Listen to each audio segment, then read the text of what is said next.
Bombaklat, what it is, my friends. Wagwan, Mandem, Brav. Welcome to episode 6. My name is Vince. This is the Win with Vince show. And today we have a very interesting episode for you. It's called Is the Smartphone Dying? And that's a good question, isn't it? Because, you're probably watching this on a smartphone. And if you're not, watching the video, you should, because like I said in my last episode, I'm handsome as ever. My God, am I good looking. I'm just looking at myself in the camera now. Hey, there you go. A little bit of R-rated action. You should watch. 19 million listeners on Spotify.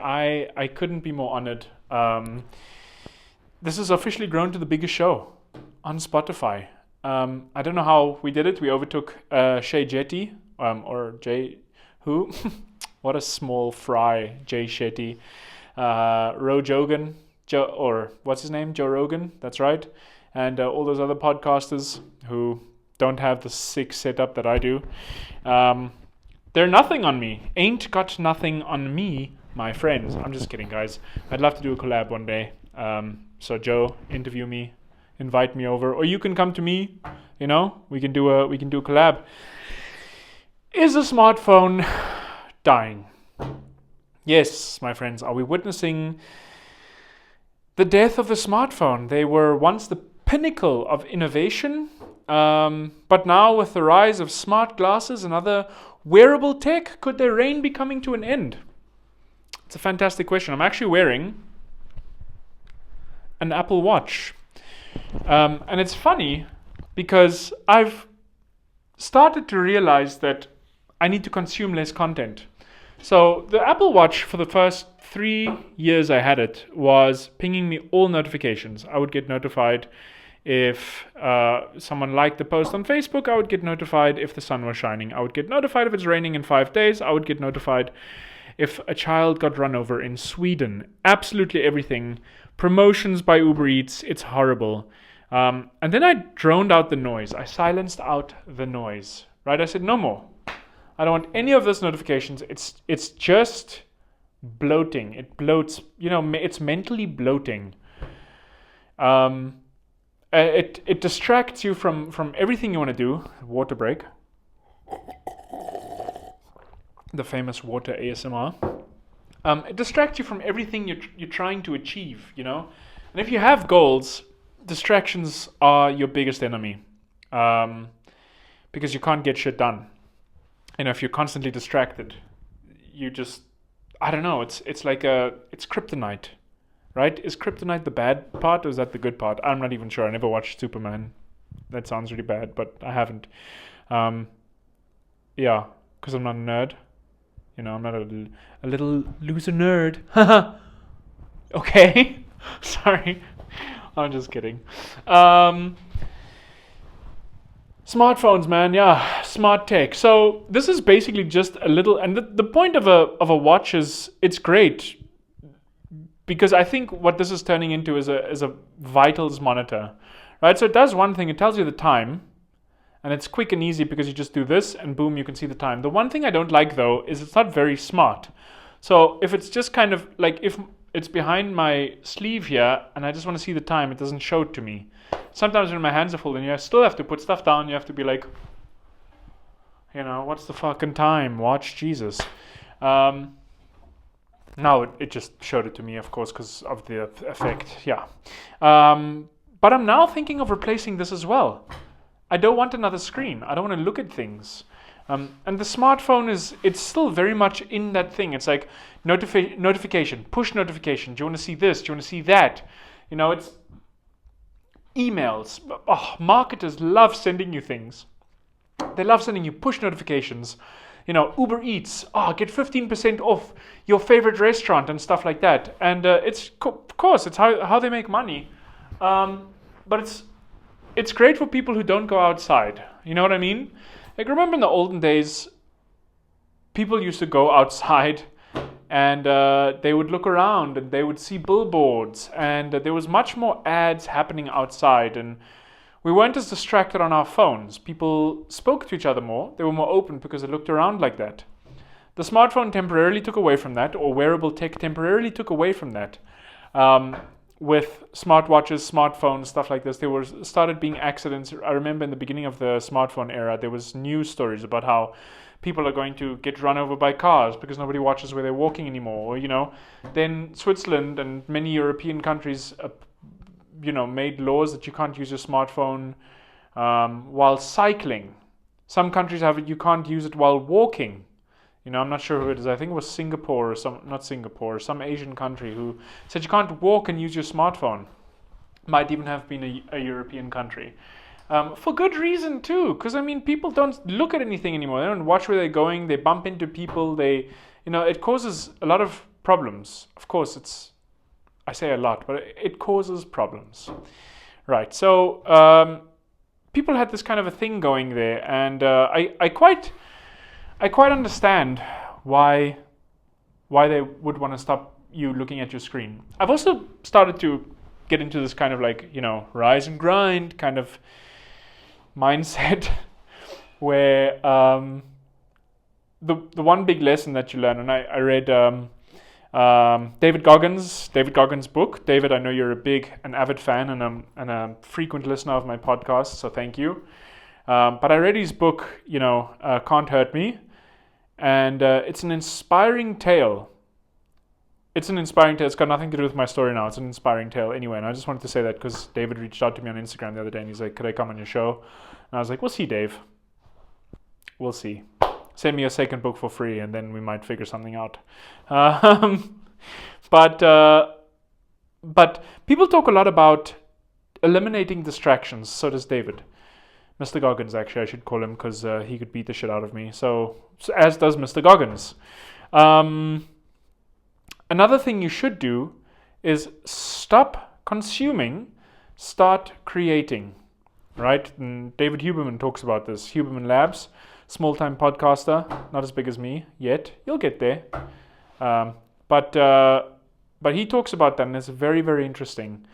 And I really like his thought pattern there because it's true. The less you consume, the more awake you become.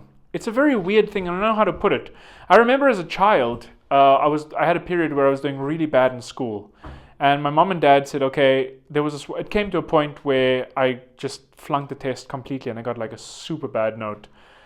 And I came home crying and my mom was like, okay, Vince, look, don't let this happen again. You know what you need to do? You have to study. You shouldn't be distracted. You have to study. And you can choose your own punishment. If it doesn't work out, what should we do? What would you do in our situation? And I said, you know what? I would take away my computer because I was a big PC game kid. I was 10 years old or 11 years old. I was like, take away my computer. And my mom was like, okay, make sure that this doesn't happen again. You can keep your computer. If not, we're going to go through on the punishment. And it happened again, of course, because I just didn't listen and I was 10. So she took my computer away. I was devastated, but there was nothing I could do because I chose that punishment for myself. So I think that taught me a valuable lesson. I'm not sure what the lesson was, but I'm sure it taught me something. But I had the most... Oh, that's the lesson. God, I'm 32 years old and now it comes to me. You guys just witnessed a breakthrough there.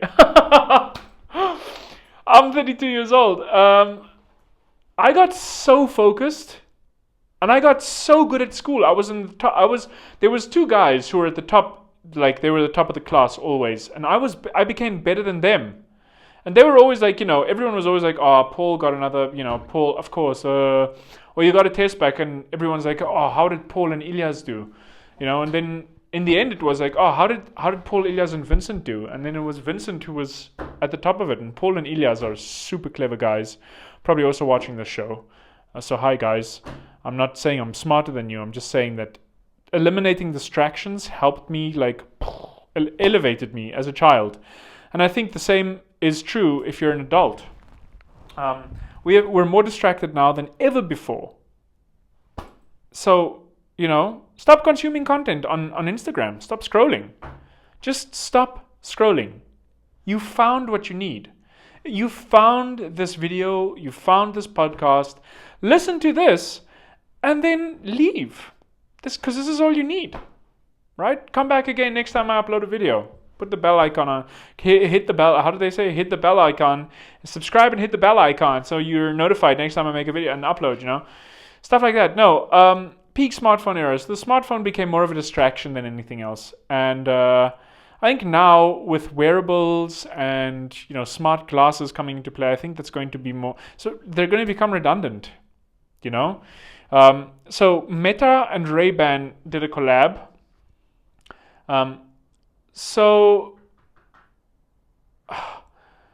Well, basically, before we get into that, global smartphone sales have already declined. They've been on a downward trend with a 12% decrease in 2024 compared to the previous year. Consumers are holding on to their devices longer, citing minimal innovation and the high cost of new models, which is so true, especially for iPhones. I mean, iPhones are like revolutionary. Now you've got AI inside the phone, or Apple Intelligence, whatever they call it. It's not even released yet. You can make like satellite calls and all that. That's all super cool. It's all cool that you can do that, but like it looks exactly the same as before. And the diehard Apple nerds are going to be like, no, it doesn't. Oh my God! And they're like crying on the floor right now, probably because they're so addicted to their phones and they have no emotional regulation anymore, because that's what phones do. Also, they take away from your emotional regulation. So I know that's what you guys are doing.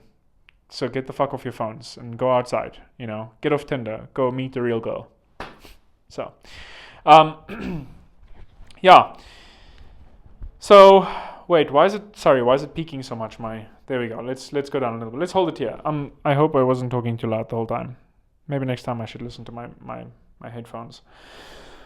Sales have been decreasing because nothing new ever comes out. But now the smart glasses have come out. Meta has brought out, Apple's also brought out the Vision Ones, and it's a first step, right? They're huge at the moment. Meta's is way more wearable, as they say in the fashion industry. I heard this the first time. There was a fashion show and a friend of mine was like, oh my God, that looks so wearable. I'm like, these are clothes? What do you mean wearable? Aren't you supposed to wear all of these clothes? Like, why do they even make fashion shows? They're showing their new models, no? Is that not, so the Meta glasses are very wearable. I don't think you'd want to go outside with Apple Vision Pros. You know what I mean? First of all, people would be like, what the fuck is that guy doing? I know in Switzerland that would be the case in any case. The US is always more advanced, and the US is always like kind of people don't really care what you look like in the US. In Europe and in German-speaking countries especially, my God, people judge you. They're so judgy. People look at what you wear. When you're out in the open, they judge you by what you wear, how you speak, what you're doing. You don't dare wear something colorful because it's so gray and rainy here. Everyone wears gray or black. You don't dare wear something colorful because people will like, oh, or you speak a different language. They'll be like, what is he speaking? What are they saying? Are they talking about me? Oh, God, it's annoying.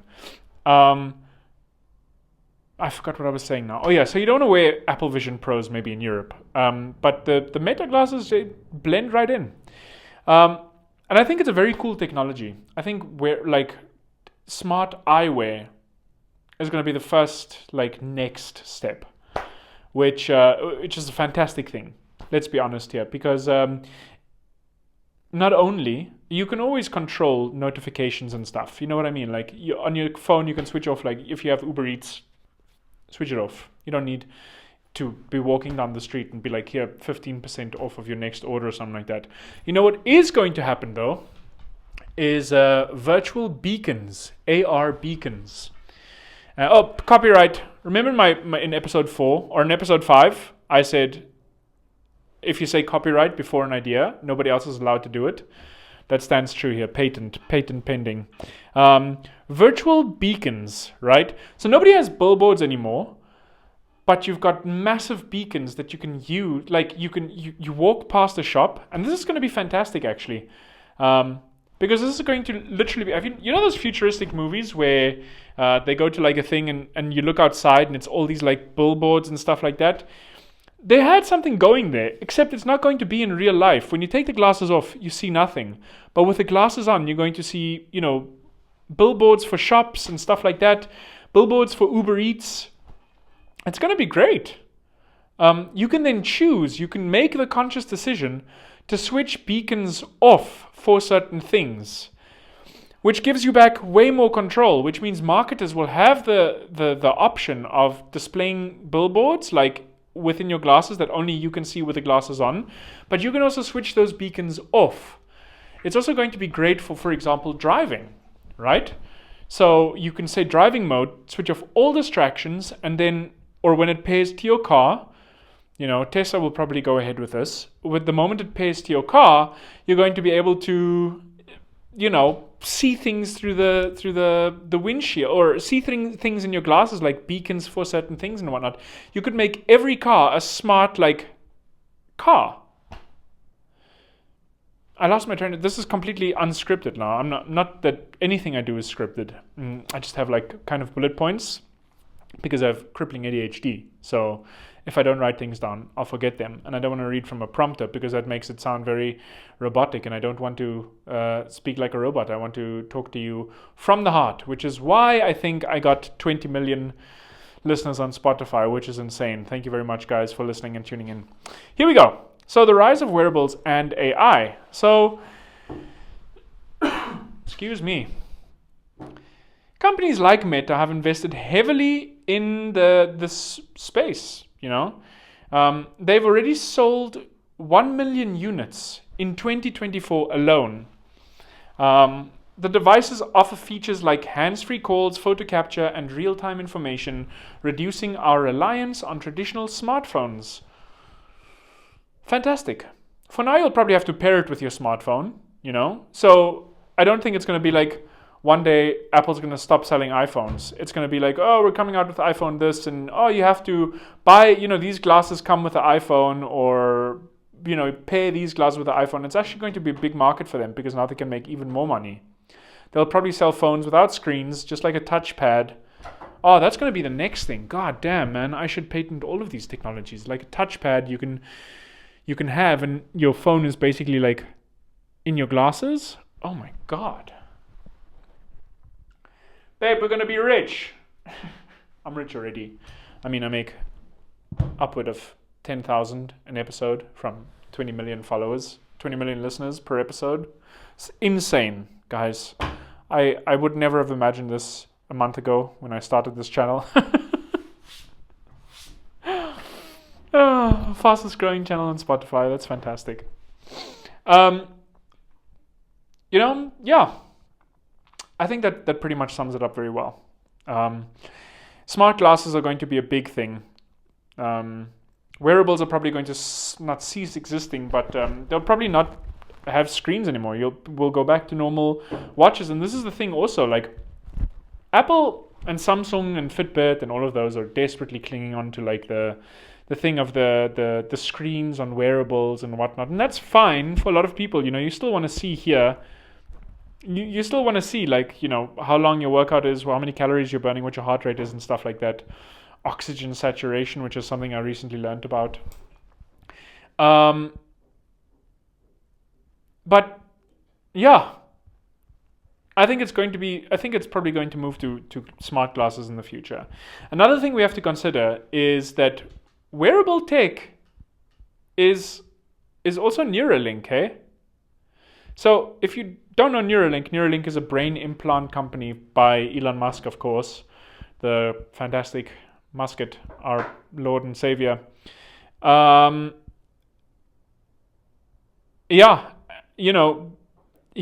pushing the envelope with projects like Neuralink, aiming to integrate technology directly with our brains. So imagine controlling devices simply with your thought. Be like, I want to switch on this light. Boom. There's a light there, by the way. Switch on that light. Boom. Light is on. That light. Boom. Or you think about okay, I'm going to film now. I'm going to switch on all lights in the room, and the lights go on. That's insane, huh? Ooh, that kind of gives you goosebumps, doesn't it? To think about that. This is where we are in the future. Now, of course, it's not natural. So I think an even further down the road, we're going to have things like the Neuralink and these things are going to help us discover what we as our human brains can already achieve. There's people who talk in telepathy and stuff like this, and the CIA, like a while ago, they did something called Project Stargate, I think it was, Stargate. They released documents on it. It sounds like something out of a thriller movie, like a sci-fi movie. But they actually experimented, this was in the 80s, early 90s, with astral traveling, astral projection, out-of-body experiences, stuff like that, where during the Cold War, they actually had people lie down and project themselves into the USSR. They showed them a picture of the Kremlin, for example, and their minds went there, and they drew things that they saw. And they actually spied on enemies. I'm not sure if it worked, obviously. I don't think they would disclose that publicly.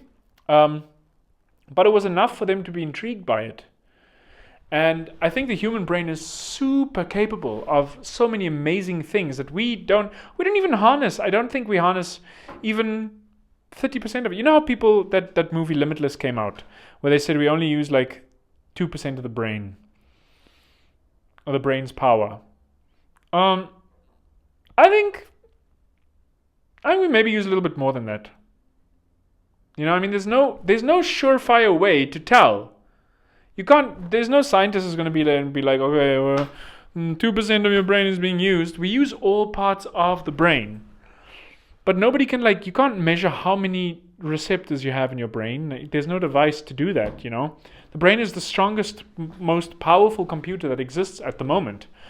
And it's organic. Organic? I don't know why I sounded so German there. It is organic, yeah? We have not even found out how the brain works, but it make it work. So we're able to do so much with it, and I think in future we're probably going to find out a lot more. I think Neuralink is going to help unlock that. But wearable tech inside the brain implants, stuff like that, it's insane. And now this isn't a Black Mirror episode, so I don't think governments are going to be like, you have to implant a chip, or you're going to get fined this much money. I think it's going to be a thing of people who want to can, and if you don't want to, then you don't. That's a that's a perfect summary of what I'm trying to say. If you want to, you can, and if you don't, then don't. So big tech knows it's coming. Tech giants are pivoting. Meta invested into virtual augmented reality is projected to exceed $100 billion by the end of 2025. Let me say that again. Meta's investment in virtual and augmented reality is projected to exceed $100 billion by the end of 2025, signaling a significant shift toward wearable tech. Apple, Google, and others are also exploring AR glasses and advanced wearables, anticipating a future where smartphones are redundant. But this is not news, right? Everyone knew that eventually, sooner or later, we'd get rid of smartphone, right? It's not a forever tech. You can't use a smartphone forever. Excuse me, water break. Oh, that's yummy. Can I tell you guys one thing I really love about podcasting and talking is I have a gift. Not only am I extremely good looking, but I can also talk about everything forever. But there comes a point where one gets tired. And that's why this video is sponsored by water. Because water is very important. You should remember to drink enough of it, okay? And also, chewing a bubble gum now and then. Chewing a chewing gum now and then. You know what I mean? So it's okay. Sugar-free, of course. Sugar causes cancer. Or unflavored. There is such a thing as unflavored bubble gum. Chewing gum. Sorry, bubble gum is a very South African word. There is such a thing as unflavored or unsweetened chewing gum. And it comes in nice flavors, actually. You can have like lemon flavor and stuff like this. And it's actual like little pieces of lemon rind. It's a little bit soury, You can also make your own chewing gum at home, actually. Natural chewing gum. And it's not that difficult. Of course, it's got an expiration date. Because the stuff that we consume in like little containers like that is super toxic. But you can make your own at home. Give it a try. Check out some recipes. It's not that difficult. But back to the main story. Wearable tech, man, wearable tech is becoming crazy, and I think AR glasses are the next big thing now. We're not even going to, maybe even, it'll become lenses, because technology is getting smaller and smaller. So little lenses you can put in your eye. All of this stuff. It's just insane, isn't it? Man. Right, so while companies have experimented with foldable and modular phones, these innovations haven't significantly altered the market dynamics. It seems consumers are looking for a more radical change. Right, so phones and foldable screens and stuff like that is all fine and well, but I don't think you want to hold something in your phone and look at something. This is a very old-fashioned kind of like movement. First it was the newspaper, now it's phones and digital devices. And I honestly, you know what? I think that Neuralink and wearable tech is going to go in the space of one day just not having screens at all.